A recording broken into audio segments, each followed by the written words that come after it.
Винаги се вълнувам на тази дата, винаги се вълнувам, когато стоя пред този паметник. Винаги тежка е равносметката, която всеки от нас прави със себе си, застанал пред апостола и насаме с апостола. Не е важно да спорим дали трябва да отбелязваме датата на гибелта на апостола на 18 или на 19 февруари, защото това е една подробност от календара. Важно е на тази дата всеки от нас да си даде сметка в забързаното ежедневие на къде отива България, следваме ли заветите на апостола, правим ли това, което той ни е завещал, следваме ли неговите стъпки. Колкото повече време минава от оня злокобен февруари, когато най-великият син на България увисна на весилото, толкова повече чувстваме, че той ни е нужен. И днес той ни е нужен повече от всякога. Той ни е нужен не с материалното си наследство, защото съм имал повод и друг път да го кажа. От него са ми останали едни руси кадрици. Никой не знае къде е гроба на апостола. Той е навсякъде, с нас, над нас, край нас. Неговите завети мълчаливо чакат нас, потомците, да започнем да ги изпълняваме. Васил Левски е най-ценното, най-голямото, най-великото, най-съкровеното, което се е раждало от недрата на българската земя, от сърцето на българското племе. Тези завети трябва да следваме и ние в нашето ежедневие. Да не чакаме друг да ни свърши работата. Да не се взираме безпомощно и като малки деца, загубени в гъста гора, ту на изток, ту на запад. Да чакаме Москва да решава нашата политика и нашите вътрешни проблеми. Да чакаме Брюксел да ни решава проблемите. Да се молим и да се надяваме, че някой ще ни търгувне копейка или евроцент, за да можем утре да сме по-щастливи и за да има хлебец за децата ни. В двете ни ръце и в това, както сега да сме заедно, се състои завета на Левски.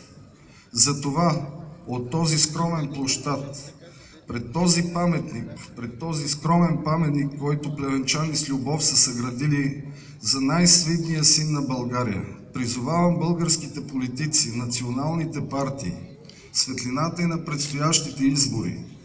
Избори са минавали, минават и ще има и в бъдеще. Седнете на една маса, начертайте приоритетите на България, заложете на 3 простички неща: образование, здравеопазване и вътрешна сигурност.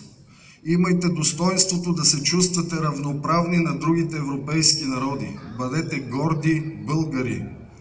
Мислете и направете анализ.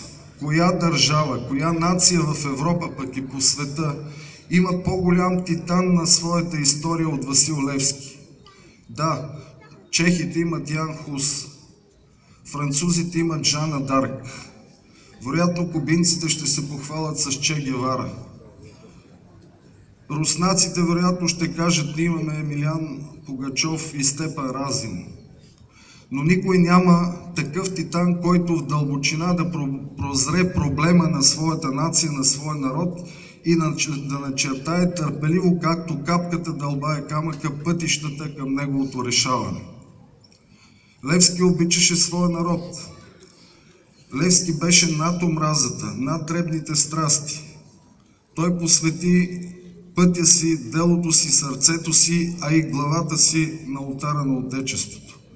Затова той ще живее винаги. От нас, неговите потомци, зависи дали с достоинство ще следваме неговите завети и неговите стъпки. Ще завърша с това.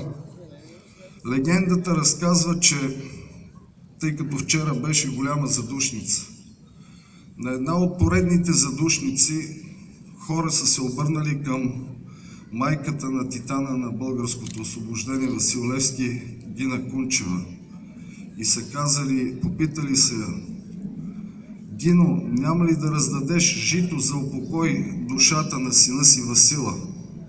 А тя е казала: не, жито се раздава за покойници. Васил е жив и вечно ще живее.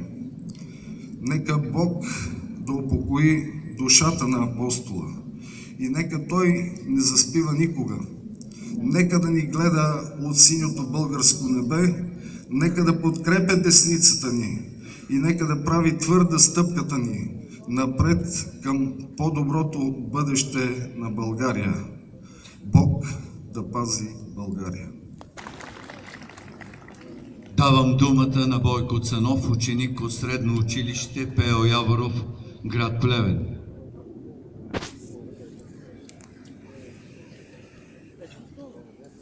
О, дяконе, о, Левски, страдалецо български, как стори тез велики дела, как разбуди умовете хорски, как понесе предателството, като отплата за всички жертви, сторени от теб за България.